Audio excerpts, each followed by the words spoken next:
बिस्मिल्लाहिर्रहमानिर्रहीम, अस्सलाम वालेकुम। मैं शाहिद सकलैन हूँ। आप मुझे मेरे यूट्यूब चैनल फेसबुक पेज पे देख रहे हैं। 18 अप्रैल है और जुम्मतुल मुबारक का दिन है। आज आपके साथ बहुत ही अफसोसनाक ख़बर शेयर करनी है और वो ये है कि एक नौजवान जो कि सेनेट ऑफ पाकिस्तान का मुलाजिम भी था, उसको जो है वो घर से गायब हुआ। गायब होने के बाद घर वाले तलाश करते रहे, FIR कटवाई गई, लेकिन उसके बाद वो नहीं मिला। बिल आखिर उसके घर वालों ने उसके एक दोस्त और उसके वालिद को नॉमिनेट किया। जब पुलिस ने इन्वेस्टिगेट किया तो पता चला कि नौजवान जो लापता हुआ था उसको मार दिया गया है, और मारने वाला कोई और नहीं बल्कि इस्लामाबाद पुलिस का ही साबिक SP था।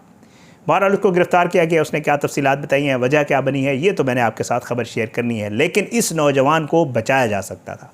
कैसे बचाया जा सकता था? वो इसलिए कि इसी SP के ऊपर सन 2022 में इस्लामाबाद पुलिस की एक खूबसूरत नौजवान लड़की जो लेडी कांस्टेबल थी, उसके कत्ल का इल्ज़ाम भी लगाया गया था। वो लड़की जो है वो इसके घर में ही मौजूद थी। उसकी जो लास्ट लोकेशन थी, वो इसकी गाड़ी यूज़ करती थी, वो इसके घर आना जाना था उसका, उसके ऑफिस में भी आती जाती थी, उसकी वीडियोस मौजूद थी। और उस लड़की को जो है वो बहुत ही नीम बेहोशी की हालत में इस्लामाबाद के एक हस्पताल लाया गया था, और ड्यूरिंग जो उसका इलाज जब चल रहा था उसकी डेथ हो गई थी। वो केस बड़ा मशहूर हुआ था। मेरी वीडियोस मेरे टाइमलाइन के ऊपर मौजूद हैं। इस शख्स को उसमें नॉमिनेट किया गया था, लेकिन बाद में ये शख्स जो है फ़रार भी हो गया, ज़मानत मनसूख हुई। फिर उसके बाद इसने उसके घर वालों से कहीं सुलह कर ली और वो केस दाखिल दफ्तर हो गया। फ़ाइल पेटी भाइयों ने दबा दी और वो केस ख़त्म हुआ। लेकिन अब इस नए केस में ये SP दोबारा गिरफ़्तार हो गया। ये साबिक SP है। अब ये केस क्या रुख अख्तियार करता है? क्या इस केस का अंजाम भी इकरा के केस की तरह होगा या इस केस में कुछ नया आएगा? आज की इस वीडियो में ज़रा इसके ऊपर बात करेंगे। मुकम्मल तफसील आज की इस वीडियो में आपके साथ शेयर करूंगा कि किस तरह दो अफसोसनाक कत्ल इस SP के खाते में गए और इसने वो किए जो कि पिछले पे भी इल्ज़ाम लगाया हो गया और अब भी लवाकिन कह रहा है और पुलिस भी कह रही है कि इसने इतराफ़ कर लिया है कि इसने ही उस नौजवान को मारा है। 15 मार्च की सुबह हमज़ा नामी नौजवान है जी। ये सेनेट ऑफ पाकिस्तान में असिस्टेंट के तौर पे काम करता था। ये घर से ये बता के निकलता है कि मैं मानसेरा जा रहा हूँ और मानसेरा में मेरा एक दोस्त है बचपन का, उसके वालिद से मिलने जा रहा हूँ, और ये भी बताया कि उनके साथ मेरा कोई लेन देन का मामला है। ये घर वाले एक्सपेक्ट कर रहे थे कि जी माह रमज़ान का महीना था कि होपफुली मानसेरा, आपको पता है इस्लामाबाद से आजकल मोटरवे है, देर ही नहीं लगती, 1.5 घंटे की ड्राइव है, तो वहाँ पे 1.5-2 घंटे कर लें। उसके बाद जी एक्सपेक्ट कर रहे थे शाम को वापस आएगा, शाम को वापस नहीं आया। उनको हुआ कि शायद रह गया होगा दोस्त के घर। बहरहाल इनका राब्ता जो है घर वालों का हमज़ा के साथ होता रहा।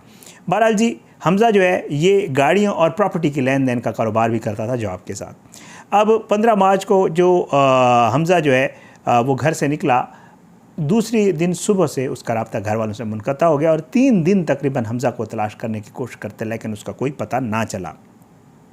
ये गलियात का था।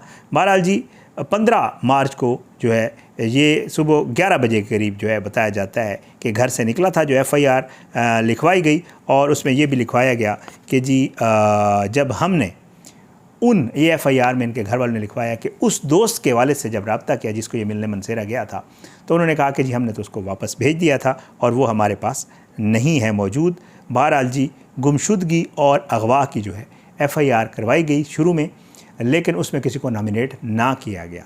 हमज़ा का जो दोस्त था उसका वालिद इस्लामाबाद पुलिस में SSP के ओहदे पे रह चुका है।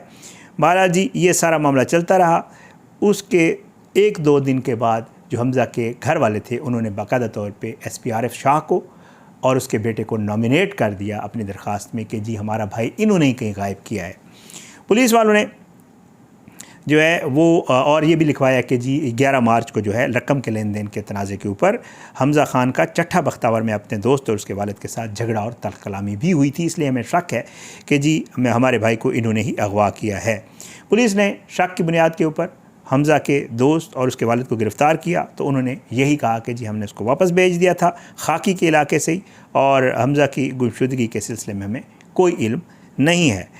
15 अप्रैल को अब ये सारा बीच में गुज़रता रहा। पुलिस जो है इन्वेस्टिगेशन करती रही, इन्होंने CCTV फुटेजेस भी निकाली, जिन्होंने मारा था उन्होंने एक चालाकी की कि हमज़ा के जो मोबाइल फ़ोन थे वो यहाँ G10 के करीब जो है वो उन्होंने ग्रीन बेल्ट में डाल दिए थे। पुलिस वहाँ से मोबाइल फ़ोन भी उन्होंने रिकवर कर लिए, लड़के का पता नहीं चल रहा था। CCTV फुटेजेस निकाली गई, वो यहाँ से इस्लामाबाद से आउट तो हुआ था, दोबारा इन नहीं हुआ था, उसके मोबाइल आ गए। ये सारी चीज़ें पुलिस, बहुत लंबी तफसील है, मैं आपको नहीं बता रहा। बहरहाल जी बिल आखिर ये हुआ कि क्योंकि नॉमिनेट कर दिया गया था तो पुलिस ने जो है एक इंटरोगेशन टीम बनाई तफ्तीशी, और वो इंटरोगेशन टीम जो है उन्होंने इस SSP से जो है वो इंटरोगेशन की, और साथ में इसके साथ जो इसके शरीक मुल्ज़मान थे उनसे भी इंटरोगेशन की। तो इनमें से एक मुल्ज़िम जो है वो फट पड़ा और उसने बताया कि जी वाकई हमने ये सारा कुछ किया है, और इसमें SSP साहब ख़ुद भी इन्वॉल्व हैं जो साबिक SSP थे।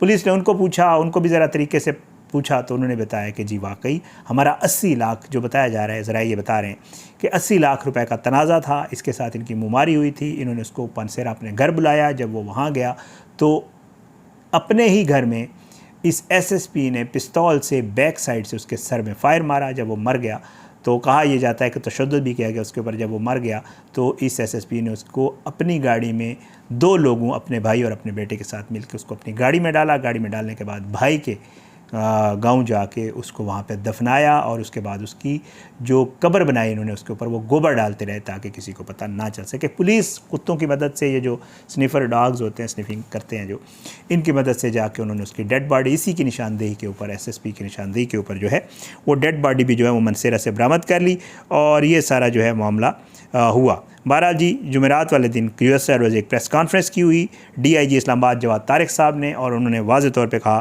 कि 28 साल हमज़ा को उनके दोस्त के वालिद जो इस्लामाबाद पुलिस के साबिक SSP हैं उन्होंने अपने बहनोई के साथ मिलकर जो है कत्ल किया है। और उन्होंने DIG साहब ने ये कहा कि हमज़ा को उनके दोस्त के वालिद ने लेन देन के तनाज़े पर मनसेरा में अपने घर में कत्ल किया, और जब तफ्तीश की गई तो पता चला कि इस्लामाबाद पुलिस के साबिक SP हमज़ा के साथ राब्ते में थे, क्योंकि ये कहते हैं कि हमने जब लास्ट लोकेशन हमज़ा की चेक की और उसका मोबाइल डेटा निकाला तो उसकी मनसेरा में जो बातचीत थी या कॉल थी वो इसी SSP के साथ और इसके बेटे के साथ थी।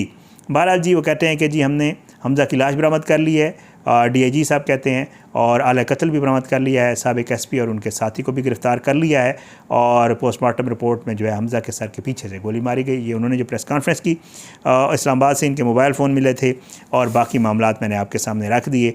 ये केस जो है ये सॉल्व हो गया है, और इसको जो है पुलिस ने कहा है कि जी SP को अब हम अदालत में पेश करेंगे और ये मुकदमा जो है आगे बढ़ेगा। ये तो मैंने आपके साथ इन्फॉर्मेशन शेयर करनी थी, लेकिन मेरा जो कहने का मकसद था, वीडियो के शुरू में मैंने आपको एक बात की थी, यही SP आरिफ शाह इसका नाम है, ये उस वक्त मौजूद था, ऑन ड्यूटी था, ये जॉब कर रहा था। ये 2022 की बात है, मुझे जो याद आ रहा है। उस वक्त इस एक पुलिस कांस्टेबल थी लड़की, गालबन, क्योंकि ये मैंने 2 साल पहले वीडियो की थी तो मुझे थोड़ा याद है कि उसके वालिदैन का ताल्लुक़ गालबन कराची से था, और वो लड़की जो है उसकी तस्वीर मैंने थंबनेल पे लगाई है, फेस ब्लर कर दिया है।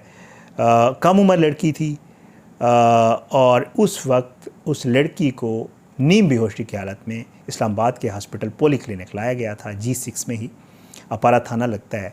बताया गया था कि लड़की को कुछ खिलाया गया था, कुछ ऐसी चीज़ उसने बेहोशी वाली खाई हुई थी। फिर जब उसको लाया गया तो उस बेचारी के जब इलाज किया गया तो लड़की की इलाज के दौरान ही डेथ हो गई थी। पुलिस ने जब उसको इन्वेस्टिगेट किया, पता ये चला, फिर वो चीज़ें सामने आईं। मैंने भी उसके ऊपर वीडियोज़ की थी, बहुत सारी मौजूद है मेरी टाइमलाइन के ऊपर। इसी शख्स को नॉमिनेट, इस शख्स की चीज़ें सामने आईं, ताल्लुकात थे इसके, गाड़ी इस्तेमाल करती थी, दफ्तर की वीडियोस मौजूद थी, उसके दफ्तर में उसकी कुर्सी पे बैठे हुए, बहुत सारी चीज़ें सामने आई थी। लेकिन केस दाखिल दफ्तर हो गया था। उसके बाद इस्लामाबाद पुलिस की लेडी जो ख़वातीन कांस्टेबल्स हैं और ऑफिसर्स हैं, उन्होंने बाकायदा तौर पर चीफ जस्टिस ऑफ पाकिस्तान के नाम एक दरख्वास्त लिखी थी, ये मुझे याद है। और उन्होंने उसमें लिखा था कि जी पुलिस में ऐसी काली भेड़ें मौजूद हैं जो हमारी पेशियाँ होती हैं, उनमें हमें बुलाया जाता है और कहा जाता है कि पेशी पे आएँ। ड्यूटियाँ हमारी मुख्तलिफ़ अंदाज़ में लगाई जाती हैं, जब हम उनकी बात पूरी नहीं करते हैं, जब उनकी जो उनका हमसे तकाज़ा होता है वो हम पूरा नहीं करती हैं, तो फिर हमारे मुख्तलिफ़ हम पे अजीब व गरीब किस्म के मामलात किए जाते हैं, और अगर हम उनकी बात मान लें तो हमारे लिए आसानियाँ ही आसानियाँ होती हैं। उन्होंने चीफ जस्टिस ऑफ पाकिस्तान को एक दरख्वास्त दी थी और उसमें लिखा था कि कुछ ऐसे लोग मौजूद हैं जो ये सब कुछ कर रहे हैं, आप नोटिस लें। उन बेचारियों की भी मुझे लगता है कोई सुनवाई नहीं हुई थी। मैं कहता हूँ कि पुलिस से अगर कोई ख़वातीन मुझसे रब्ता करना चाहती हैं और कोई चीज़ मुझसे शेयर करना चाहती हैं तो मैं ज़रूर, अगर कहेंगी तो मैं उनका इंटरव्यू भी करूँगा, और अगर कहेंगी तो मैं उनकी वो बताई हुई चीज़ें सबूत के साथ अगर हुई तो मैं ज़रूर अपने चैनल पर भी बताऊँगा। उस वक्त भी ये तवज्जो दिलाने की कोशिश की गई थी।